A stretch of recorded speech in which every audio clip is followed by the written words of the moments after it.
It appears as though peace talks in Afghanistan are dead, but the United States is apparently trying to keep the pressure on the Taliban. Joining me now to talk a bit about it is our foreign affairs expert, Lisa Daftari, joining me once again via Skype from Los Angeles.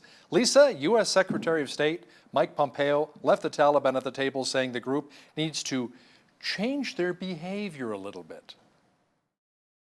Finally, right, Hal? We've been talking about this for how long now? Watching the Taliban attack after attack, and still get away with being invited back to the table for negotiations with the United States as the only viable future for Afghanistan. I mean, since when do we negotiate with terrorists, right? And now that finally, these attacks have caught up with the administration here in the United States, and they pulled out of talks. There is actually a debate here. Should we invite them to Camp David? Should we not? Should we have sat down with the Taliban or not? And it's interesting to see this literal Monday morning quarterbacking while we have been talking about this for such a long time and watching these horrific attacks by the Taliban. They're a terror organization. There's no reason to give in to the bullying tactics and these intimidation tactics when so many innocent civilians and Americans, and others have died at the hands of the Taliban. And for what? Why should we be rewarding them? So of course they're on alert. This pressure will continue, but we will verify and then trust, as Mattis said in an interview with media outlets yesterday. Now, the Afghan government actually praised the Trump administration for the suspension of the U.S. Taliban negotiations. One of the recent quotes I read from a government official said they hold our nation hostage and yet pay lip service to peace. Exactly.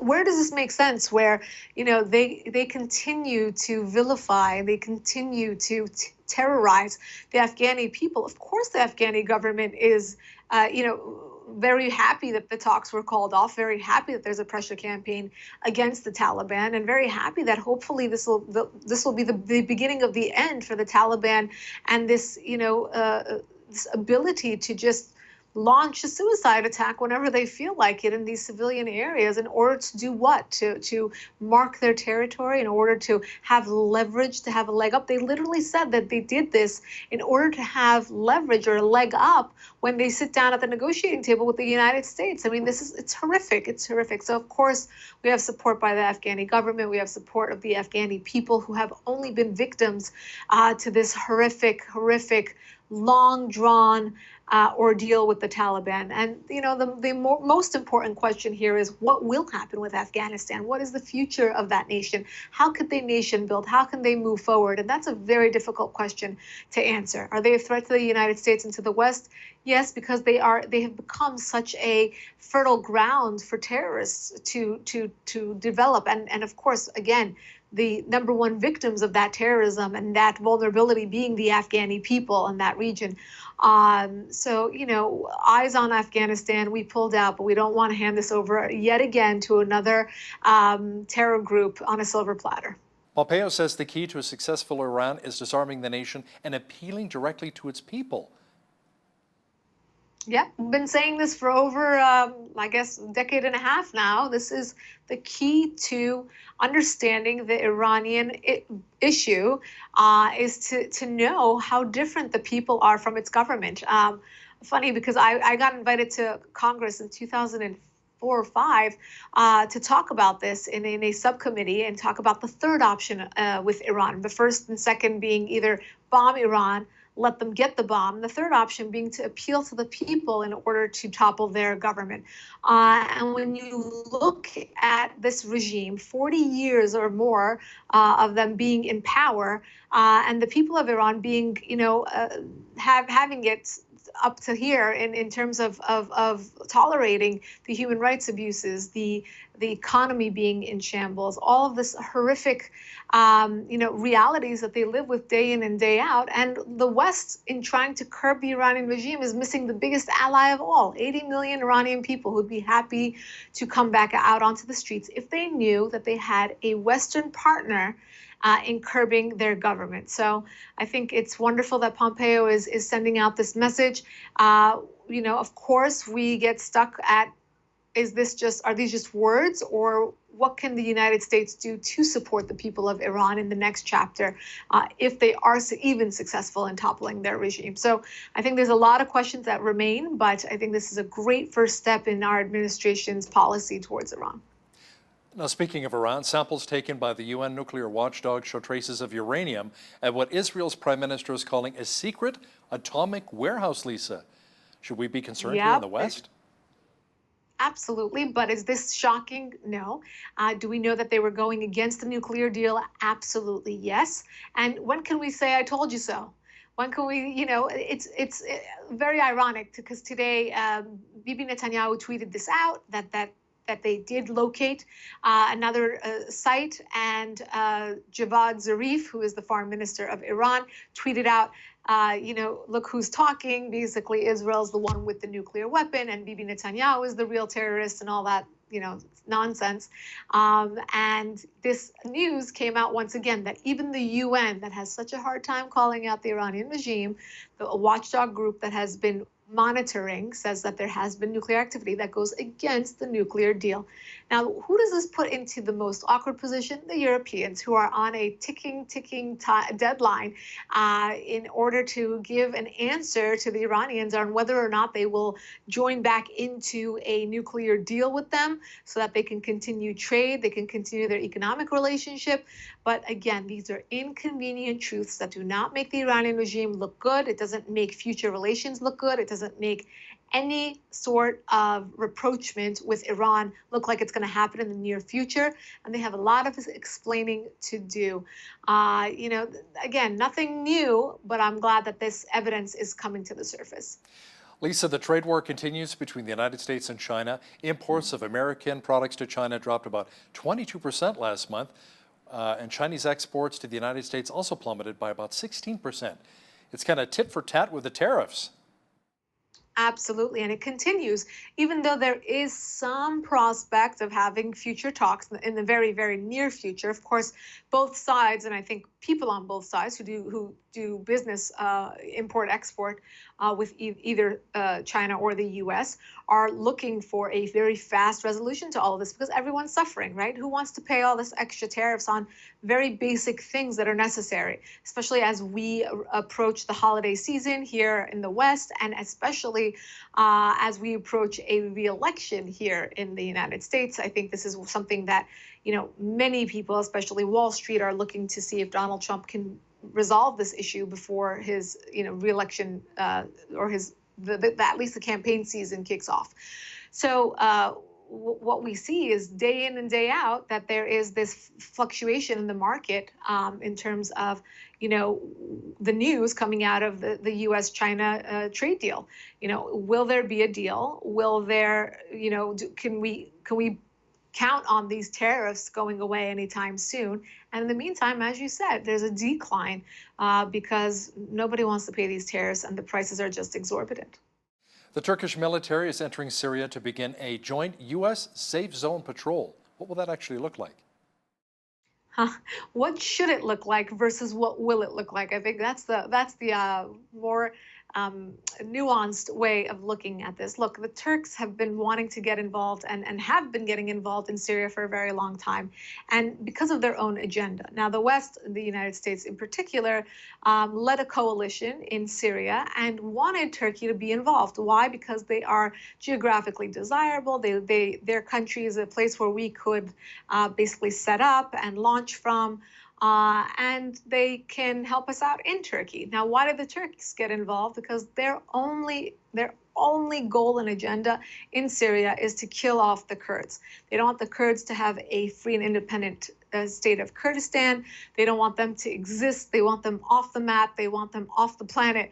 And that's exactly why they got involved. Now, every time we see that Turkey volunteers to do more of this charity work in Syria, you have to ask yourself, why are they getting involved? How are they getting involved? And what will this have to do with where the Kurds are? Now, this joint project with the United States, it might be just a bit naive on the part of the United States to get involved with them, to set up areas that are safe zones so that they can move people to and from these areas in order that they stay out of harm's way, and that they continue to monitor these areas that they don't become, again, fertile ground for insurgencies to grow once again, whether it's ISIS or another group. So again, in theory, this is wonderful. Of course, we'd want, these areas to stay terror-free and crime-free and safe for people and children, families, etc. But again, there's so many layers to this crisis in Syria, and it continues. And I think, when you see the United States having, trying to at least extract itself from this situation, it's because this equation has no solution. And there's just, again, so many different layers to it, so many different nuances here. And really, what do we want at the end of the day? We want to create a situation that's stable and safe, and I don't know if that's going to come anytime soon. Lisa, yet another rocket was fired at southern Israel from Gaza as Egypt is seeking to calm tensions there. Tell me more about that. This continues. Israel is fighting on so many different fronts, and the Hamas in Gaza has not stopped. There's never a dull moment in that part of the world, as you know. And you have Israel, a country the size of New Jersey, dodging these bullets with the Iron Dome, with their military apparatus, with these bomb shelters, which families and young children and kindergartens, and they're used to this life of having to get into the bomb shelter in the middle of the day when sirens go off because they're either being attacked from the north, from the south, from the Gaza Strip. And this just continues. I think right now, in particular, the world is fixated on Iran, on the oil tankers, on what Donald Trump is tweeting, etc. And I think people are looking the other way. That's when these terror groups mobilize, and that's when they plan and they attack. And we've always said this, whether it's about Europe or the United States or Canada or Israel. When you live in a country that is it pushes freedom and justice, and you go back to life as usual even after one of these attacks. But these terror organizations, they get fueled by countries like Iran, like Qatar, and they continue to go back to plotting the next attack and the next attack and the next attack. It's like playing whack-a-mole. So fortunately, just a day in the Middle East. Central Hong Kong has been hit with violence after Lam's big concession. Hong Kong police, meanwhile, fired tear gas as clashes erupt after thousands appealed to Trump to liberate the city, Lisa. Yes, this is a beautiful story here. People singing the Star-Spangled Banner and asking for help from the United States. I mean, it's not every day you see this, and it's not every day that you see a country so far away, geographically speaking, and isolated, in so many ways, appealing to the United States for help, singing the Star-Spangled Banner. And before, we had stories of them flying the U.S. flag. So, the stories continue about these protests, and that's because this has grown into something that is impossible to contain at this point, because people are disenchanted and they want better, and they know that the Chinese are on their best behavior, so to speak, because they have other bigger issues to contend with, mainly the U.S. and the trade deals going on, and that they will behave to a certain point and not turn this into the bloodbath that they would have had this been under any different circumstances in terms of timing. So I think the people of Hong Kong are really taking the issue of time to their advantage.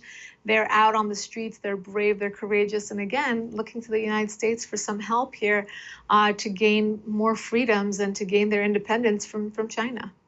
Across the pond, British Prime Minister Boris Johnson drew up plans to sabotage any Brexit extension without breaking the law. Now, it means that the upcoming vote on a general election is the last chance for MPs to block a no-deal Brexit.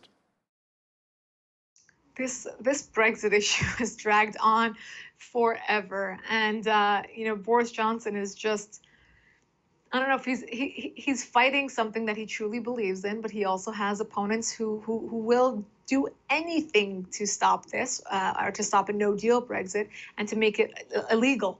So now Boris Johnson is trying to legally stop them from doing so. I think we've talked about this before, but I'll say it again.